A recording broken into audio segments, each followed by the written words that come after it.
This is the first game in the NCAA for Jace Miller. Yes, these two's offensive skills along with the rest of the team's defense naman, they're powering up Letran talaga.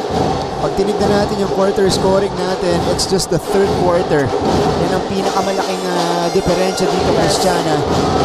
At yung lamang na yan ng Letran, again, came in the final at least 5 minutes of that third. Meron talaga silang mga sudden bursts of runs no? Eh, basketball pa naman is a game of runs. So, ayun, sa kanila napunta yung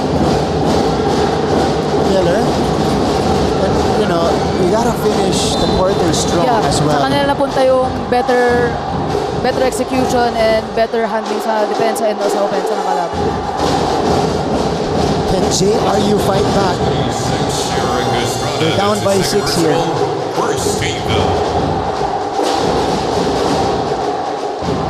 Starting for JRU here in the fourth, they have De Jesus, Raimundo. The one handling the ball right now, Ramos, with Barrera and De Leon. No Giab, no Argente for them. And on the other side for Letran, Estrada commits the foul. He is joined by Santos, Miller, Monje, and Di Maano. Ivan Panapanaan checks back in. Nakasabi ko lang kanina, hindi nagsimula si Giab dito sa ating fourth. Ito, mabilis siyang binalik si Coach Louie Gonzalez. Kailangan niya talaga yung leader niya. Joshua Giab, 8 points and 4 rebounds so far. Mark Barrera. Giab found himself open. Malakas. Long rebound ending up with Barrera. He could have used that basket pero super good read naman kay Giab. And sa part naman ng Letran, miscommunication again, I guess, na walang napuntang tao dun kay Joshua Giab. Baseline jumper is off for Raimundo. So an empty trip for JRU to start the fourth quarter. Estrada. Jimboy. He's got Panapanaan on the switch. Estrada. Miller. Back to Jimboy. And JRU playing steady defense. Yes, that was a good stop and a much needed stop for them. Nakakailan yung JRU sa Letran, ano? Oh. Diba? Yung laban natin. But ang question dyan, can they convert on their side? Yun, dun din tayo. Dun din magkakatalo. Like kanina, after the first half, sa 10 turnovers ng Letran, ang na-convert lang ng JRU ay 2 points out of those 10 turnovers. So this time, this fourth quarter, they need to secure those conversions and executions. Good. Handoff for Pangilinan, who drained the triple. And Pangilinan, kanina, nag-provide ng spark off the bench in the first half for Coach Louie. Scores the 3. Kobe Monje. That one in and out. Argente comes away with it. Few moments ago, pumasok na rin itong si Sean. Ito na siya. He steps into a 3. Kaboom! Master! Sean Argente with 15. Now we throw it courtside. Let's hear the fourth quarter report of Bianca Alejandre. Bianca, go ahead. Martin and Christiana, sabi pa nga nila, sometimes it takes a good fall to really know where you stand. And the Knights are living and breathing testaments that champions can lose but they can sure climb back. Alinsunod dito, paalala pa ni Coach Alan Ricardo, kailangan natin makakuha ng momentum, take care of the ball and execute by following through agile decisions, making reparations for their mistakes. They sure are proving that they are only here to play hard. With 28 rebounds, just a few minutes left of the clock, and quite a few plays left to make difference, these Knights are definitely bearing a tall task of closing this very program. Balik sa inyo, Martin and Christiana. Maraming salamat. Bianca Alejandre reporting, of course, the instructions of Coach Alan Ricardo. The time action continues. This is our 8th deadlock of the game. 54 all. Miller connects! Grabe! Jace Miller! Argente versus Miller tayo ngayon. Scoring. Wow! 16 points in his NCAA debut. And more importantly, he might have locked up that point guard position, that starting PG position for Letran, and that time he was the one involved in that defensive sequence. Medyo lumalaki na yung butas ng ring para kay Miller at kay Argente ngayon. So, kung ako yung teammate sila, sa kanila muna ibibigay yung bola. Sa inyo mainit eh. Sa inyo muna yung mga shot. Look at this. Cross, step back. Kaching para dito kay Miller. Ow! Ball is loose. Miller has it. Miller tried to find Di Maano. 6 to shoot now. Could have been another highlight assist. Oo nga. Kung nailusot lang. Batiin natin, floor director natin dito sa NCAA broadcaster, Romel Narciso, watching us all the way from Calgary, Alberta in Canada. Ayan, hello kay Happy Romel Narciso. Of course, one of the best FDs na meron tayo dati dito sa NCAA. Happy watching. Nami-miss na sigurong magtrabaho dito sa court. At syempre, energy ng crowd. At ang energy ng mga laban natin. Alright. 6 seconds to shoot for Letran. Sideline inbound Miller. Di Maano turns, fires. Hits the back iron that time. And the ball goes to JRU. Ito na. JRU has outscored Letran 6-2 in the first 3.5 minutes of the fourth. I love games like this yung talagang wala kang idea kung sinong mag-end up na panalo. Pangilinan. He knocked down a 3 earlier. Goes to Raimundo. Marvin Raimundo. Good attack. Oh, he ends up with hands. it. Good hands. Ripped out. Wow. Good hands on that steal. Coming from that net, sayang hindi na-convert. Ito, kanda sana. Sinundutan. Padapa pa siya eh. Nagpagkadapa niya tsaka na sinundutan. Missing from point blank, but they'll get another crack at the basket. Talking about JRU. 6:08 remaining here in the fourth. So sa end of third, di ba, sabi natin, Letran ang nagkaroon ng magandang run. But right now, JRU starting the fourth with a run of their own. So we'll see. It remains close. Just a 2-point game. Trigger man is Raimundo. Pangilinan thought about it. Pangilinan, difficult step back. Giab connects! Oh! Joshua Giab is now in double figures with 10. Heavily contested perimeter shot right when they needed it most. Tabla tayo for the 9th time. Estrada is being hounded. Go, nabitawan. Grabe yung yung domino effect. Nung nakaka-hype na tira ni Giab na yun, ginanahan lahat dumepensa. That's true. Iba yung activity to. Giab retrieving it.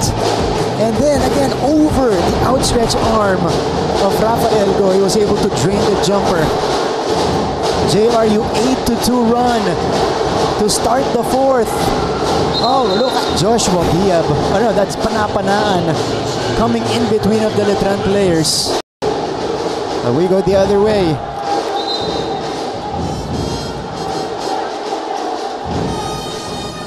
Almost halfway done in the payoff period. Enjoy ka? No? Ganda yung laban natin. Oo naman. Diba? Natapat na naman ako sa magandang laban. Diba? Ganyan yung mga nagiging tema natin yung season sa NCAA.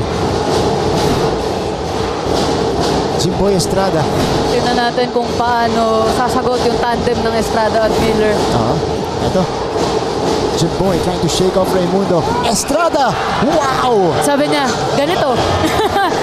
Ganito ka masasagot. 1v1. Grabe yung ISO skills. specialist. Grabe yung skills. Almost unstoppable sa one-on-one. Kailangan talaga sa ganyan mga player, individual defense. Letran is back in front. Sean Argente, he's got the pick on him. Argente from way out. 4 points. Yeah, pwede. Sa 4-point area yan. Correct. Kung nasa pro siya. At kung pumasok yan. Estrada. Estrada. Straight to the cup. Ooh. Inulang lang. Sa pektus yun. Diab. Backing down. Diab. Reverse. 12 puntos para kay Joshua Diab and the veteran is starting to go to work. He's doing the same thing as what he did in the previous game, taking charge in the end game in the best effort para makasecure ng panalo yung team nila. Yun ang gusto mo kay Joshua Diab. He is a very assertive player. Leader kung leader, leader na leader. Look at this. Grabe yung dikit ni Raimundo kay Jimboy doon, but Estrada just blew by Raimundo for the lay-in. Pinawi naman dito. Post up. Diab got to the other side and scored that reverse. 58 all. 10 deadlocks already in this game. Estrada. Nunag. Back outside to Montesilio. Wow! Short. Kudos. Diab has it. Ow! Taken away by Montesilio. At ito pa yung nakikita natin kanina, Cristiano, Yes. pag pumapasok itong si Montesilio. Bumibilis yung laro. Bumibilis yung laro. Grabing diin niya mag-pressure, oh. Parang yun yung makikipagpalitan ng mukha para makakuha ng bola. Doon siguro, na-excite siya. Uy, big man yung may hawak. Agawin ko to. Nasungkitan niya nga. Ball is back with Letran. Wow, from the corner. Tapos good pass pa. Tapos good pass pa. Yeah, That's a very efficient player. Ito si Montesilio. Yeah. Makaka-stop ng ganon, makakasundot ng ganon, tapos gagawa pa ng magandang assist. Letran is back in front. Pangilinan with 5 to work with. Pangilinan. That one hits the back iron. Tapos siya pa yung rebound. Great possessions. Ang ganda ng kinocontribute nito ni Montesilio. Quality minutes for Nat Montesilio. Wow! Heat check. Boom! Deo Cuajo Heat check. with 2 triples in this stretch. And he stretches the lead to 6 points for Letran. Timeout, JRU.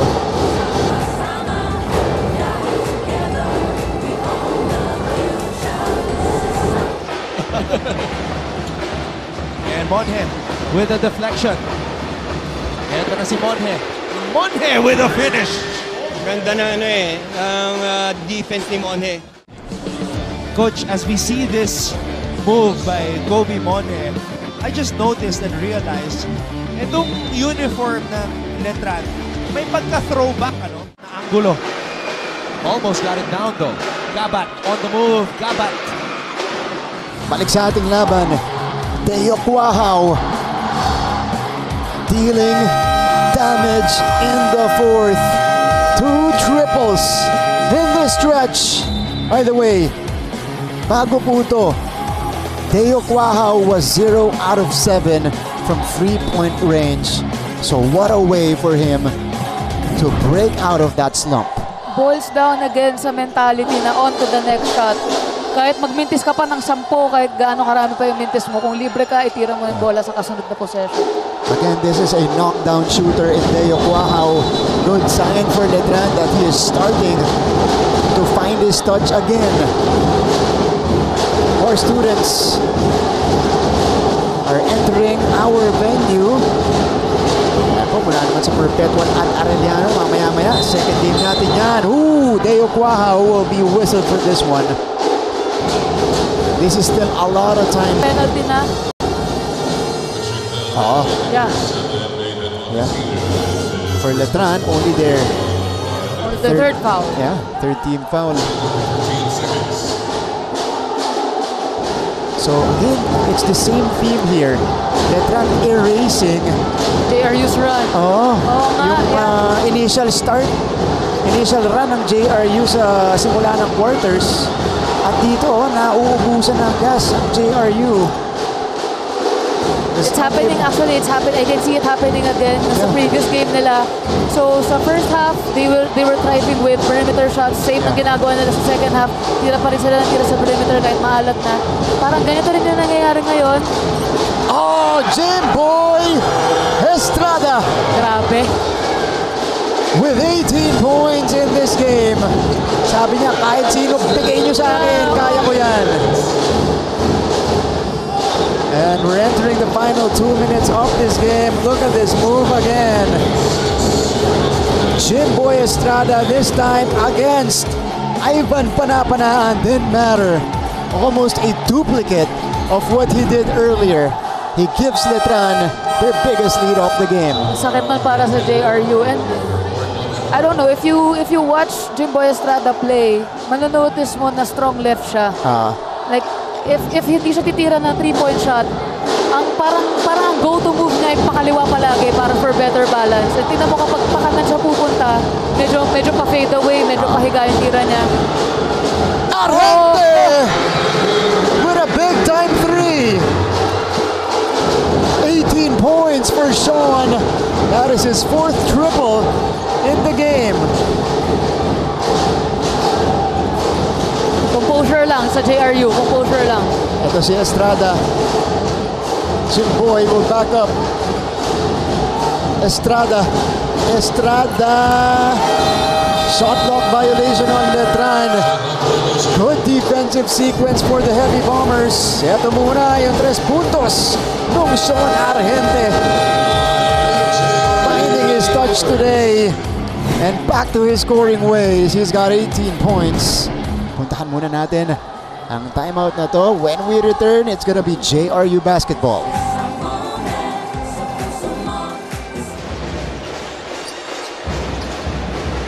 Almost a steal. Actually, he completes the steal.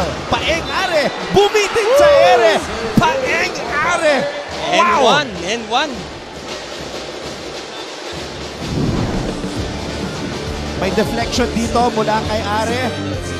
Kondisyon na habol. Buhat bantay. Hang time, ang tagal sa ere. Hinintay mo na bumaba. And may kasama pa. On your screens, ito ang Perpetual Altas taking care of their first assignment of the season against JRU. Can they make it back-to-back though? We'll find out in the next few hours. Ang kanilang makakalaban, the Arellano Chiefs at 2:30 p.m. Ito, yung Arellanites, Xander Estacio. Looking out of Chicago was also an impact force for Arellano against CAC. Yung venue natin sa Phil Hoyle.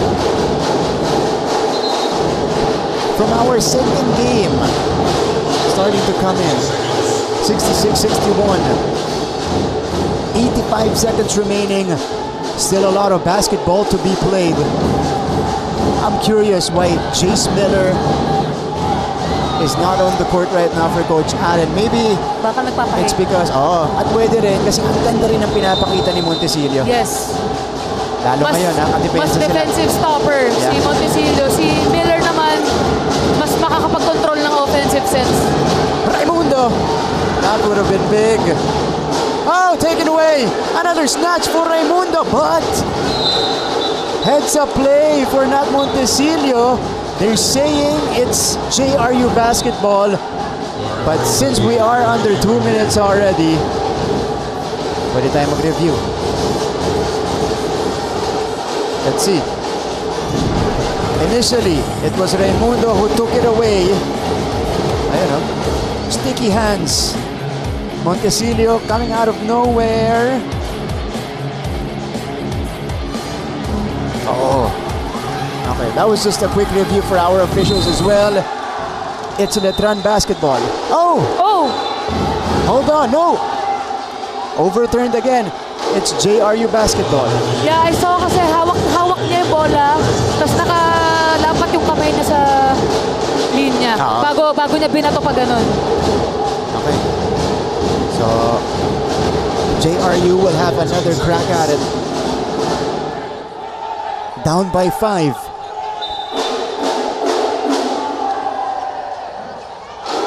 Trigger guy is Joseph Pangilinan, a crucial possession for the Heavy Bombers. Raimundo Pangilinan! Short. And an empty trip for JRU. Letran, with time on their side, can milk the clock. Under a minute left. Estrada with 7 to work with. Pull-up jumper. Got He it! just won't stop. He just won't stop. A potential dagger for Killer. Jimboy Estrada. Grabe yung killer instinct nitong batang to. Raimundo, no. And Letran secures the basketball. Montesilio gets fouled. How about Jimboy Estrada? Let him cook. Yes, sir. Got it again for 20 points across his name. Coach Allen Ricardo loving that one. For the entire game, isa-isa lang yung lamang. Tapos ngayon lalayo because of Estrada's killer instinct. Montesilio's pesky defense. And yung ano naman, yung stabilizer nilang si Miller. So tatlo sila. This is a golden trio of the Letran. Nung previous game, hinahanap ni Coach Allen yung kanyang point guard. Ayun. Pagkatapos ng larong to, mahihirapan ngayon siyang pumili. Yes. Kasi ang ganda ng pinakita ni Montesilio, magandang synergy niya with Estrada, ganun din si Jace Miller. But you know, if it's Coach Aris, sabay niyang ipapasok. Sabay-sabay yung tatlong Yung yan. tatlo, pwede. Oo, sabay-sabay yung tatlong yan. And not Montesilio, again, making his impact on the defensive end. He misses the free throw though. Argente, whoa, just like that. Montesilio stopping Argente, but Sean retakes. Battle for the board. Isaba, panapanaan. Gets the whistle. Much respect to JRU for not stopping. Hindi sila hihinto hanggat hindi tapos yung game. Walang lumalayla yung ulo, walang giving up mentality para sa JRU. So Ivan Panapanaan in his second game here in the NCAA got the start again, but the rookie has struggled offensively at least. Kasi nung nasa Arellano to, we were so high on this guy. He's got long arms, he's 6'4", maybe 6'5" on a good day. Nandun na sa kanya yung physical tools. Pero dito, nag-a-adjust pa siya sa college game. And against, syempre ang kalaban mo, yung mga mama na mga big man, ng mga kalaban yung teams. Diba? 1 out of 2 there. And Letran will just dribble this one away. Argente fouling Jimboy. So Estrada has a chance to add on to his total. He's got 20 points, 9 rebounds, 2 assists, 1 steal, and 1 block. Kompleto. Kompleto. And Kompleto. an efficient day from the field. 9 out of 15. Dagdagan pa raw niya. Dagdagan pa niya. 21 para kay Jimboy. Very, very big improvement kay Jimboy Estrada coming off that loss last game. Yeah. Mas composed siya ngayon, mas emotionally mature siya, and mas patient siya. Mas patient siya ngayon. Hindi siya nakapakita ng kahit anong frustration, kahit nakakaran yung kalaban. Hindi ko na binati kanina. Jimboy is also perfect from the free throw line. And that's all she wrote in this game. The Letran Knights bounce back. They win their first game in season 100. The final score is 70-62. The Knights defeat the Heavy Bombers in our first offering today. So Letran and Coach Allen Ricardo with his first win as a college head coach for Letran. What a win for the Letran Knights. Again, they are without their veteran big in Pau Havillonar, but they are able to weather the storm, and more importantly, this game revealed a lot of things for them. JRU falls to 0-2, but it was a solid fight for the Heavy Bombers. All throughout, they stuck with Letran. It was a tit-for-tat battle, ultimately coming up short. Now let's listen in.